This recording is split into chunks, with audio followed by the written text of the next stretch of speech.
Olá, hoje eu recebo o Fábio Colete Barbosa, administrador, empresário, sócio da Gava Investimentos e membro do Conselho da Fundação das Nações Unidas. Show Business está começando agora, direto dos estúdios da Band, em São Paulo.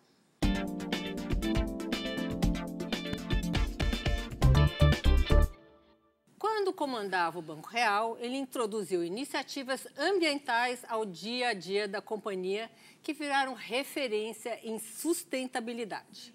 Ele já foi presidente do Santander e do Grupo Abril e atualmente é sócio da Gava Investimentos. Vamos conversar agora com Fábio Barbosa. Fábio, obrigada por aceitar nosso convite. Eu que agradeço. Época tão tumultuada, né? Vamos começar aí por fatos recentes. O presidente Temer conseguiu barrar sua denúncia na Câmara. O que isso significa? Nenhuma outra denúncia vai vir? Isso vai dar alguma estabilidade para o país? Qual é a sua visão sobre esse processo? Sônia, sendo muito objetivo, eu acho que o que a gente tem que focar é o que nós vamos fazer daqui até as próximas eleições, né? O presidente Temer passou por essa votação, poderá ter outra ou não, não sabemos.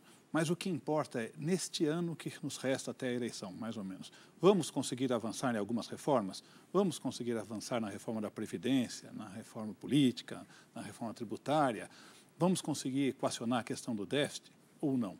Esses pontos, para mim, são os mais importantes agora. Independentemente do que aconteceu no passado, a questão é, e daqui para frente? O que nós vamos conseguir fazer? E o foco é esse. Para fazer todos esses processos, conseguir sair vitorioso dessas votações, você precisa de uma liderança. O presidente Temer tem essa liderança para tocar essas reformas tão urgentes e necessárias? Sabe que eu acredito muito na questão do propósito, das causas, mais do que as pessoas propriamente dito, né? Nós estamos falando de algumas reformas que têm o apoio de vários setores da sociedade. A reforma da Previdência, ela é necessária, existem privilégios que precisam ser combatidos, existem excessos, a questão da idade mínima, que acho que existe um apoio muito grande para se resolver esse problema, né?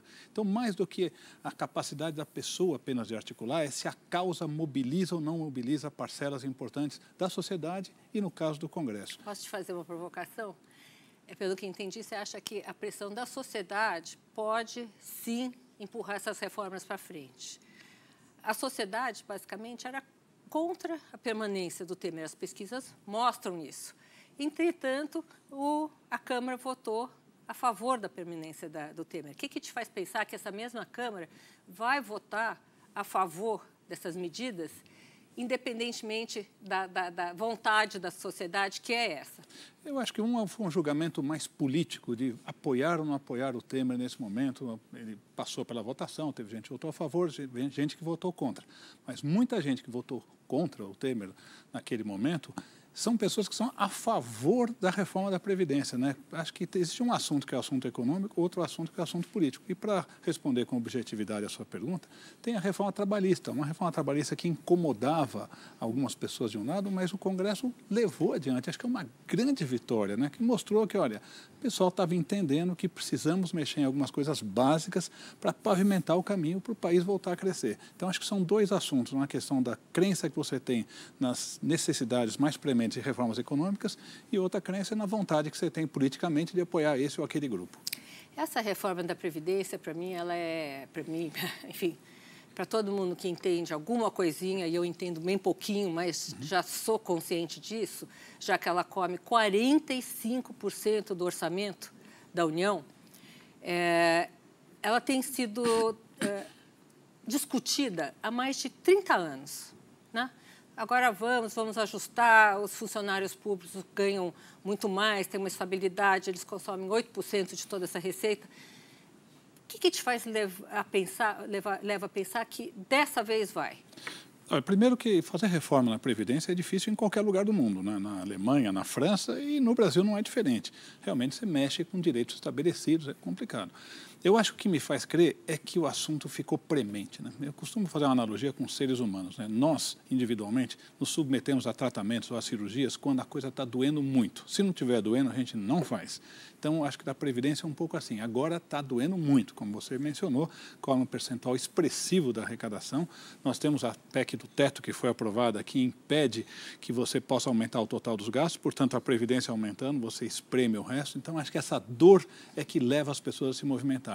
Não de uma forma definitiva, mas pelo menos ganhar um fôlego para daqui a alguns anos faremos novamente uma reforma para fazer mais algum ajuste. Mas alguma coisa eu acredito que virá.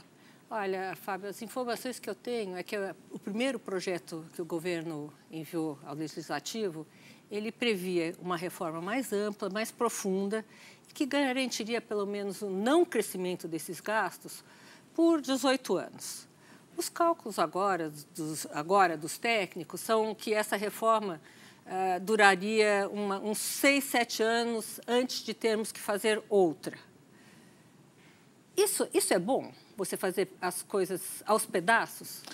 Olha, considerando a dificuldade política de se mexer na questão da Previdência, que, como eu disse, também é o caso em outros países, eu acho que é a realidade. Não dá para fazer de uma só vez, vai ter que fazer aos poucos. Mas é melhor caminhar e ganhar fôlego para depois fazer uma outra, num outro momento, do que ficar parado. Então, eu acho que um pouco é melhor do que nada nesse momento, né? Mas é importante que algo seja feito. Questão, de repente, do funcionalismo público, questão da idade mínima, acho que são vitórias importantes caso aconteçam. Já é um bom começo, né? Exatamente. Antes da gente começar aqui a gravar o programa, você estava dizendo que você gosta muito de olhar para o futuro, que chega de olhar para o passado. Olhando para o futuro, você vê novas lideranças? Cadê a renovação na política? Quem vai liderar os próximos processos no Brasil na área da política? A reforma política vai sair? Como é que você vê isso? Olha, eu tenho um olhar otimista com relação a tudo que está se passando no Brasil, né? Costumo dizer, a questão de corrupção sempre existiu. A gente nunca levantou esse assunto. Existe em outros países também. Um ponto positivo é nós acendemos a luz e estamos mostrando as coisas como elas são. Isso requer muita coragem. Estamos fazendo. Então, eu vejo assuntos como valores ou corrupção, educação, reformas sendo discutidas que antes não eram discutidas. Então, eu acho que nesse momento significa um avanço. E muito mérito tem nisso a sociedade, que começa a cobrar a questão de valores, começa a se mobilizar na questão da educação e, enfim, começa a olhar um pouco essa questão de algumas reformas que são necessárias. Então, mais do que o elemento que vai catalisar e ser o salvador disso, eu vejo temas sendo discutidos que não eram. Estão sendo discutidos na velocidade que a gente gostaria, na profundidade que a gente gostaria, na direção que a gente gostaria, podemos questionar. Mas eram discutidos há 5, 10 anos? Não, não eram. Então, o meu otimismo vem disso. Nesse cenário, eu acho que caiu realmente a ficha da sociedade brasileira em relação a todos esses processos político, educação, corrupção. A corrupção, ela por si só, é o centro de todos os problemas no Brasil? Eu acho que a gente acabou perdendo até alguns pontos com relação a isso, porque ficou a sensação de que a corrupção é a base de todos os males do país, né? É óbvio que corrupção tem que ser condenável e, diga-se passagem, permitindo um parênteses aqui, não é um assunto de governo, não é um assunto da sociedade como um todo. Costumo dizer que acabar com o problema de corrupção, de valores, mudar os valores do país é uma tarefa grandiosa demais para qualquer um. Mas se cada um cuidar do seu dia a dia, né, ou como se diz, se cada um varrer a sua calçada, o país está limpo. Então, não vamos delegar o negócio de corrupção dizendo que ele acontece apenas em alguns setores da sociedade. Ele acontece de uma forma mais disseminada e a colaboração de cada um de nós pode vir apoiando esses processos de lavagem, de limpeza que estão acontecendo, número 1, e número 2, passando a limpo o seu dia a dia também. Qual o equilíbrio hoje entre judiciário, executivo e legislativo? Existe um equilíbrio dentro dessas forças ou isso está um pouco desequilibrado? Olha, eu acho que as instituições estão funcionando, isso é muito importante. Teve um erro aqui, um abuso ali, um deslize lá, isso pode ter acontecido, mas eu acho que está todo mundo dentro do que está previsto na Constituição de qual é o poder de cada um. Mas eu queria chamar a atenção de que isso só está acontecendo, ou também está acontecendo, porque existe uma pressão muito grande da imprensa, que reflete os anseios da sociedade, das redes sociais, que estão acendendo a luz e mostrando. Então, acho que, embora a gente possa discutir um pouco se cada um está ou não extrapolando seu papel, o fato é que não existe como desmobilizar isso que está acontecendo agora, porque está todo mundo em cima e, portanto, várias vezes eu ouvi esses comentários, não, acho que a Lava Jato não vai continuar, vai continuar. Há 4 anos que eu ouço isso, há 4 anos ou 3 anos que a Lava Jato continua acontecendo. Então, acho que não existe risco de uma interrupção nesse processo. E acho que o balanço está acontecendo de acordo com o que está previsto na Constituição. E, aos poucos, a gente está amadurecendo, mas eu estou satisfeito que a gente esteja endereçando este problema. Vamos ver se eu entendi. Você acha que a sociedade, vamos dizer, e os meios de comunicação são responsáveis por parte desse processo, né? Essa mesma sociedade, os meios de comunicação, querem o quê do próximo presidente da República, do próximo deputado, do próximo senador? Quais foram as mudanças nesse aspecto proporcionadas pelos últimos anos de Lava Jato, enfim, de erupção da realidade? Erupção da realidade. Eu acho que em 2018 é que nós vamos jogar a grande cartada. Primeira coisa é a consolidação, que eu espero que a gente veja nas eleições, de que não é tolerável que haja qualquer complacência com relação a valores, ou seja, tem que ser pessoas que tenham uma história limpa, um passado limpo, um futuro de crença em valores. Isso é fundamental e acho que a gente vai definir na eleição de 2018 se optamos por esse caminho ou não. Mas isso é uma condição apenas necessária, não é suficiente. Como a gente dizia, o grande estrago feito pela corrupção não é o responsável por todos os males do país. Existem também uma série de decisões e visões erradas com relação ao Brasil que queremos, ao que seria positivo para gerar condições no país de crescimento, gerar empregos e tudo mais. Então, eu acho que a questão é, número 1, o que a gente vai ver com relação a valores e, número 2, com relação à orientação econômica. Qual é a orientação econômica que a gente deve ver? Eu costumo dizer que o que a gente quer dar a todo cidadão brasileiro a oportunidade de lutar por uma vida digna. É isso que o Estado deve fazer, é aí que o Estado falha terrivelmente. O Estado, a sociedade falha terrivelmente. O que nós precisamos discutir é como é que a gente vai dar a todo cidadão brasileiro educação, oportunidades, empregos, para que ele possa se desenvolver. E aí existe um debate sobre uma presença maior do Estado ou menor do Estado na solução, no equacionamento desse objetivo, dar a cada cidadão brasileiro a oportunidade de lutar por uma vida digna. Eu entendo, e esse vai ser o debate também na eleição, de que uma economia mais voltada para o mercado endereçará esse problema social, que é de oportunidade para todos os brasileiros, né? A gente, infelizmente, acabou se deixando confundir que se você não tem uma orientação econômica de esquerda, você não tem sensibilidade social. Isso não é verdade, né? Existe sensibilidade social por pessoas que entendem que, através de mecanismos de geração de riqueza, com o Estado pavimentando o caminho para a iniciativa privada, você endereçará de forma mais eficiente esse problema da igualdade de oportunidades. Fábio, eu vou te pedir um minutinho só. No próximo bloco, nós voltamos na entrevista com Fábio Barbosa. Show Business volta já já. Estamos de volta na entrevista com Fábio Barbosa, sócio-conselheiro da Gávea Investimentos. Fábio, a gente estava conversando sobre política, queria continuar um pouco nessa linha. Eu queria saber o seguinte, o Partido Novo representa essas coisas que você pensa? Explica um pouquinho melhor sobre esse assunto. Eu acho que dentro dos vários partidos, tem diferentes posicionamentos, a ideia sempre foi de que o Partido Novo, além de enfatizar, como muitos outros enfatizarão, a questão da ética, da transparência e tudo mais, como uma condição necessária, mas não suficiente, avança um pouco mais dizendo que tipo de orientação econômica será necessária para que a gente retome o crescimento no Brasil. E a visão que a gente procura difundir, conversar, debater no Partido Novo é justamente de colocar um Estado que pavimente o caminho para que o setor privado possa dar a todo cidadão brasileiro a oportunidade de se desenvolver, de crescer, endereçando problemas de educação, obviamente, de saúde, mas, sobretudo, entendendo que o cidadão é que vai gerar riqueza para o Estado, né? E que isso é uma visão, sim, com preocupação social, de dar a todo brasileiro a oportunidade de se desenvolver. Hoje o Estado brasileiro é considerado grande demais. Qual deveria ser o tamanho do Estado brasileiro na sua ótica? Ele deveria fazer o quê? Quais seriam as funções de Estado? Eu normalmente pego no primeiro ponto é a questão de educação, né? Eu costumo dizer que o que me preocupa no Brasil não é a distribuição desigual de renda que temos no Brasil, mas é a razão pela qual nós temos distribuição desigual de renda no Brasil. que é distribuição desigual de educação. Então, a primeira coisa, a gente tem que endereçar o problema da educação. Eu tenho devotado algum tempo a isso em várias universidades. A educação deveria ser do Estado. Educação, ela tem que... Educação básica, educação fundamental, ensino médio. Eu acho que o Estado precisa garantir, especialmente para aqueles que não têm acesso, uma educação de qualidade, para dar a todo mundo a igualdade de oportunidades. Mas hoje não garante? Eu acho que garante o lugar na escola, mas não garante a qualidade necessária para que possa disputar as mesmas oportunidades, né? Acho que o Estado já evoluiu. Duas coisas boas. Primeiro, colocou todo mundo na escola virtualmente. E número dois, trouxe esse assunto para a pauta, né? Se fala de educação com movimentos, todos pela educação, tem muito mérito nisso, de despertar nas pessoas a atenção para que isso é um problema, que existe há séculos, na verdade. Né? Esse problema existe há muitos e muitos anos. Ele é uma questão de gestão, é uma questão econômica, uma questão de foco.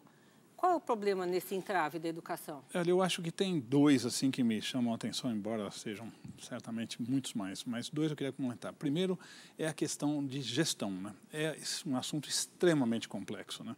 A Secretaria de Educação do Estado de São Paulo, por exemplo, tem mais de 200 mil, acho que 280 mil funcionários, quer dizer, uma complexidade de gestão gigantesca, é o primeiro ponto. O segundo ponto é a questão de foco, né? Porque, na verdade, o resultado não aparece no curto prazo, ele aparece no médio e longo prazo, né? Então, isso às vezes bate com a agenda política, que é uma agenda de resultados de mais curto prazo. Então, a gente precisa ter uma política de Estado, né? Para que realmente isso vá ganhando espaço. Muitas coisas foram feitas nessa direção. E mas que eu tenha acho continuidade, né, Fábio? Este é o ponto principal, que tenha continuidade independentemente da mudança que aconteça no governo. Algumas coisas estão sendo feitas nesse sentido, mas ainda é muito incipiente, né? Mas esse é um ponto principal para que possa dar. Então, esse é um papel do Estado. E o outro, acho que é a questão do Estado deixar para o setor privado atividades que possam ser feitas pelo setor privado, né? E não tentar. Então, o governo não tem dinheiro para infraestrutura, por exemplo, que o setor privado possa fazer através de concessões, de parcerias, ou seja lá qual for o mecanismo, mas possa fazer aquilo que o Estado não tem condições de fazer, né? E dá para o setor privado fazer, porque isso beneficia a sociedade como um todo. Então, eu acho que definir um pouco esse tamanho é difícil dizer, mas que ele hoje está maior daquilo que ele pode fazer, tá? Chama para si responsabilidades e não tem os recursos para cumpri-las. Então, certamente a gente vai falar em mais espaço para o setor privado, mais privatizações, mais concessões, mais parcerias com o setor privado. Você tocou aqui no tema setor privado. Eu, militante aí da área econômica há alguns anos, eu sempre percebi um desejo das pessoas de que o empresário fosse um assistente social, o assistente social fosse empresário, enfim, o educador fosse o empreendedor. Eu acho que existe uma confusão de papéis dentro da sociedade brasileira que talvez o Estado pudesse mediar nesse sentido. Eu estou errada, Fábio? Olha, eu acho um pouco diferente. Eu acho que cada um tem que fazer o seu papel, um pouco como você está dizendo, né? Mas eu acho que o empresário, ele pode fazer o papel dele naquilo que eu chamo de dar certo, fazendo a coisa certa do jeito certo, agregando valor para a sociedade, né? O que a gente vê hoje, e isso já está acontecendo, é a sociedade cobrando do empresário. Não que ele faça doações, porque isso é um outro assunto, né? Eu costumo dizer que passar a caneta no cheque, a borracha na consciência, não é exatamente o que a gente quer do empresário. Ele quer que faça a coisa certa, com transparência. Nesse sentido, acender a luz, mostrar o que a empresa faz do ponto de vista ambiental, do ponto de vista social, do ponto de vista trabalhista, de respeito ao consumidor. Esse é um assunto que também, graças à tecnologia, graças aos vários celulares, smartphones e tudo que tem por aí, está dando muita transparência. Então, acho que isso está colocando o empresário numa situação de, olha, você não está aqui apenas para ganhar o dinheiro da sua empresa, está aqui para ganhar dinheiro na sua empresa fazendo coisas que estejam dentro do que se espera na sociedade, seja em função das leis, seja em função de aspectos éticos e morais que não precisam necessariamente estar dentro das leis.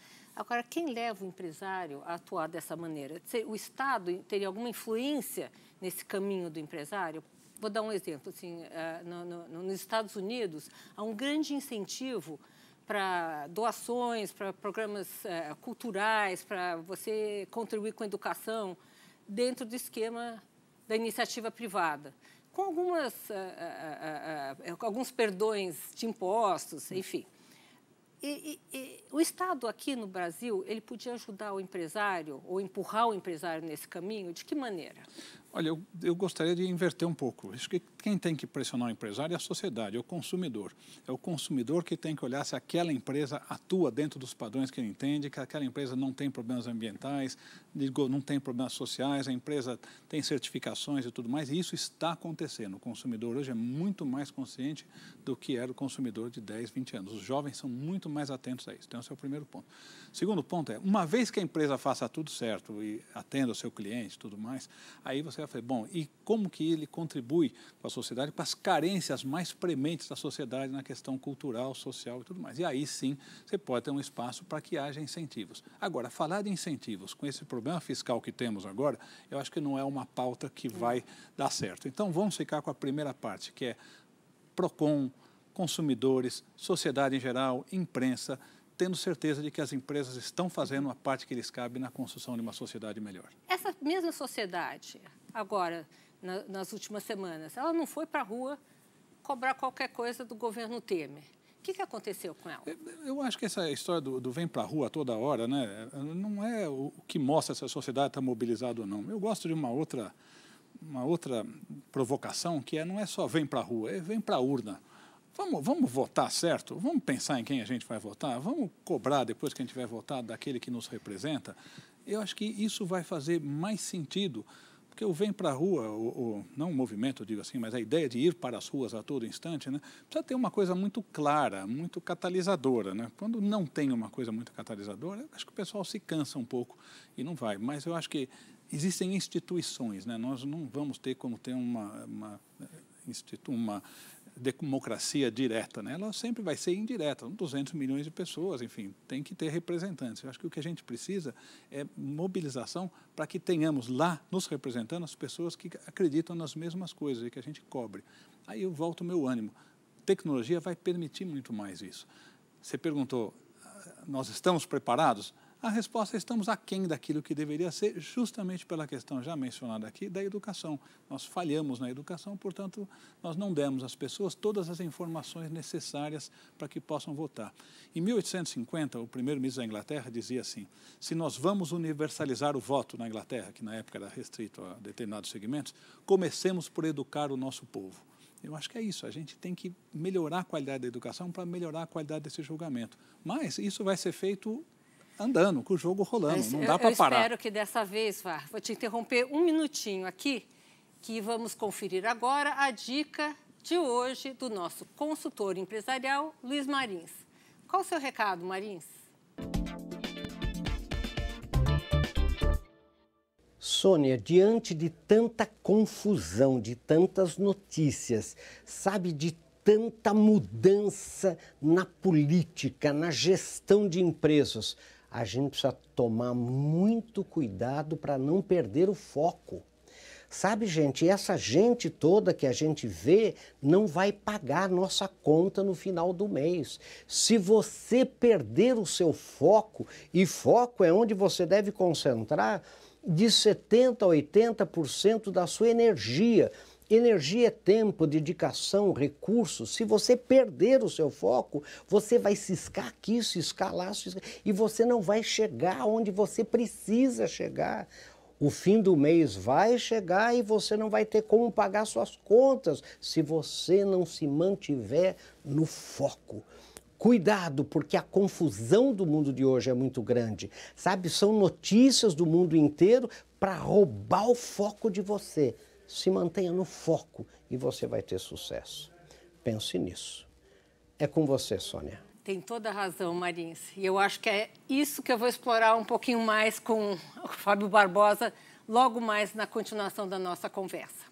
Até já. Qual a sua opinião sobre o que está acontecendo na área econômica hoje? Eu ouço muito essa história de que a política teria se descolado da economia. Eu acho que não descolou. Eu acho que está exatamente... O que acontece hoje é que não existe no curto prazo, no horizonte, até as eleições de 2018, nenhuma perspectiva de um grande acidente numa ou noutra direção. Nós queremos a reforma da Previdência, tem chance de ser feita alguma coisa, talvez alguma coisa numa reforma tributária, talvez alguma coisa na política, mas não existe risco de acidente numa guinada na orientação econômica. É por não haver risco de uma guinada da orientação econômica, e sim, talvez uma questão de ritmo, mais do que uma questão de direção, é que a economia vai caminhando lentamente, sem nenhuma explosão, porque também não tem grandes expectativas, mas também sem nenhuma deterioração, porque não vê nenhum risco maior.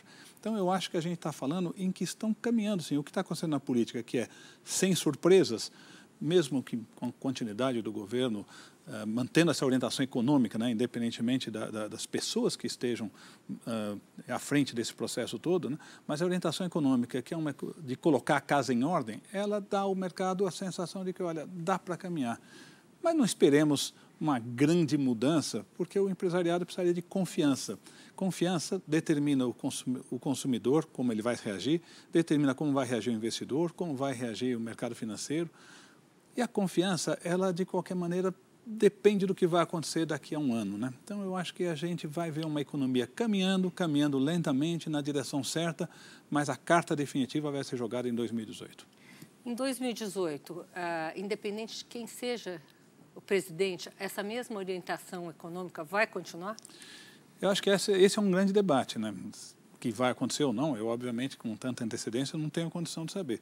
Mas se permanecer essa mesma orientação econômica, né, eu acredito que a sociedade, enfim, reagirá, o mercado reagirá de uma forma positiva, gerando oportunidades de empregos que endereçará os problemas sociais, né?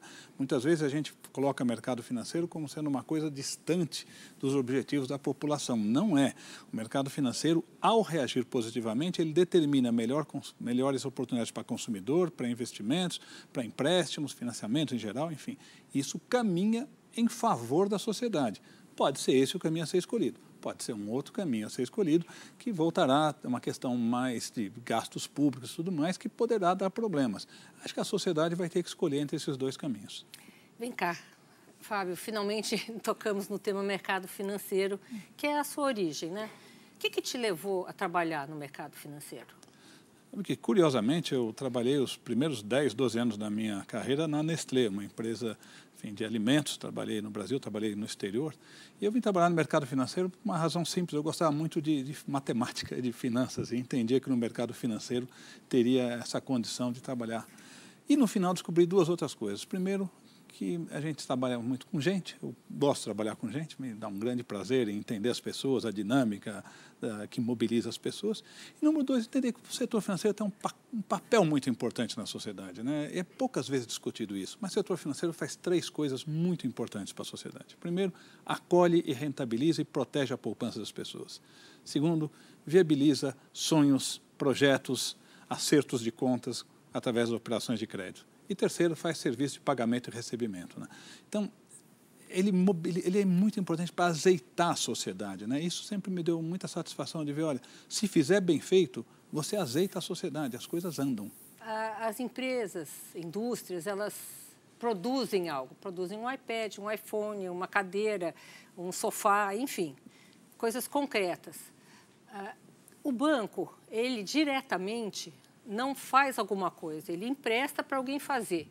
E esse caminho não é muito claro na cabeça das pessoas. Perfeitamente. Você tem toda a razão. É menos tangível, é menos claro. Agora, é uma indústria de serviços, né?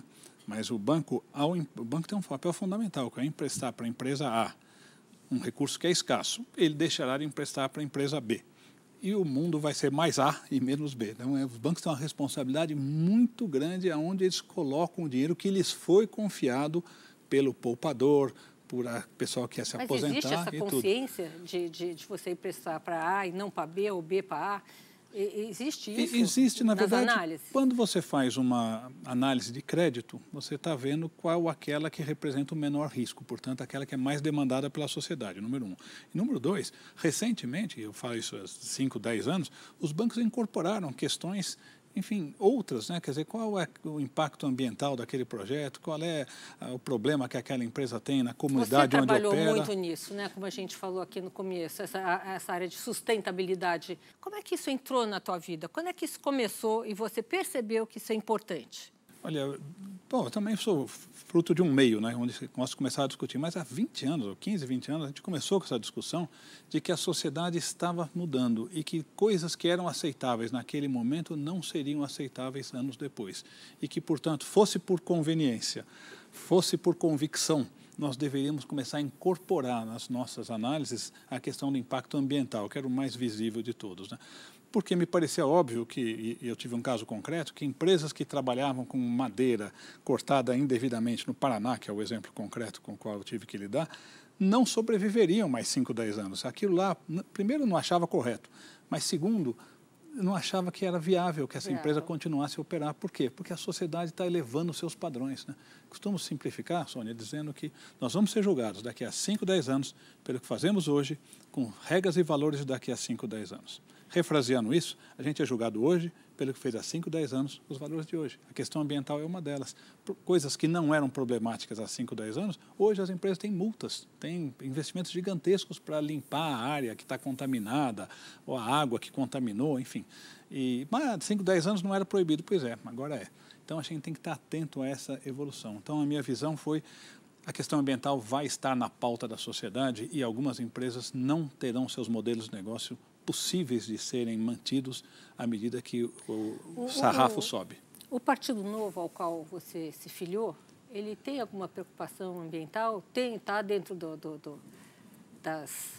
pressupostos do partido? Está dentro da visão da ética, da transparência e tudo mais. Onde tem que se discutir um pouco é se essa é a preocupação, ela existe, né? Qual é o papel que o Estado vai ter nisso, né? Qual é o papel que a sociedade vai ter como consumidores, qual é o papel que o Estado vai ter como regulamentador. Acho que isso tem que ser mais discutido. Mas a preocupação ambiental, sem dúvida, está presente. Fábio, você saiu de um banco, foi para um grupo de mídia e agora voltou para uma área de investimento de novo. Nesse teu caminho de volta, o que você fará diferente nessa tua área de investimentos na qual você está trabalhando? Olha, eu sempre tive o mesmo norte, desde que eu saí da Nestlé, que eu falei, comecei a trabalhar no setor financeiro, o mesmo norte que me tira da cama de manhã, que é a ideia do dar certo, fazendo a coisa certa do jeito certo, né? Eu acho que é um pouco disso que o Brasil precisa, de referências de que você pode fazer os negócios, ser bem-sucedido sem transigir. Num país onde normalmente se acha que se você deu certo, alguma coisa tem. Então, eu acho que independentemente de onde eu esteja, né, esse é o ponto que eu gosto de ter com uma marca registrada, né? E acho que é possível. Acho que a sociedade tem um monte de falsos dilemas. Tem outros que são verdadeiros dilemas, mas vamos endereçar os falsos dilemas. E tem muita gente que pensa como eu estou te falando agora, muita gente. O que a gente precisa é que essa maioria seja um pouco mais barulhenta, se eu posso assim dizer, com relação ao que fazem no dia a dia, que são pessoas honestas, que trabalham, que ganham dinheiro, que agregam valor para a sociedade. E a gente acaba imaginando que a sociedade seja toda feita por pessoas que, através de desvios, conseguem sucesso. Não é verdade isso. Então, meu ponto continua sendo o mesmo, independentemente de onde eu esteja. Fábio, você sempre teve um viés otimista, sempre, né? Sempre. Nada te derruba esse teu otimismo. Eu queria que você deixasse agora uma mensagem final aqui para a gente no programa. O que seria? Olha, a mensagem vai ser de otimismo na linha que você falou, né? Eu vejo de vez em quando as pessoas preocupadas, desanimadas, mas o Brasil, tudo isso, que horror, o que está acontecendo. A mensagem de otimismo é o que nós estamos fazendo no Brasil, e eu mencionei rapidamente aqui, é acender a luz e endereçar problemas que estavam embaixo do tapete durante muito tempo.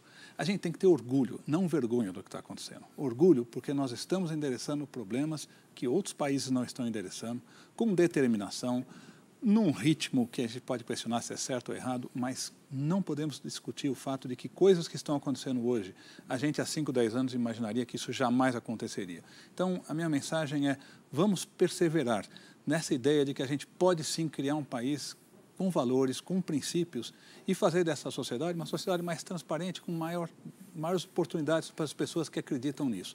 Eu acho que a gente está vivendo um momento muito importante. A questão é, vamos consolidar isso ou não vamos? Mas que é um motivo de orgulho para nós, nós estamos sim passando o país a limpo. Eu vou torcer para que tudo dê certo e emprestar um pouquinho do otimismo que você tem. Só para o próximo ano já está bom. Tá bom. Um ano só já consigo. O Show Business de hoje termina por aqui. Eu, Sônia Rassi, tenho um encontro marcado com você na próxima semana. aqui nos estúdios da Band, em São Paulo. Até lá!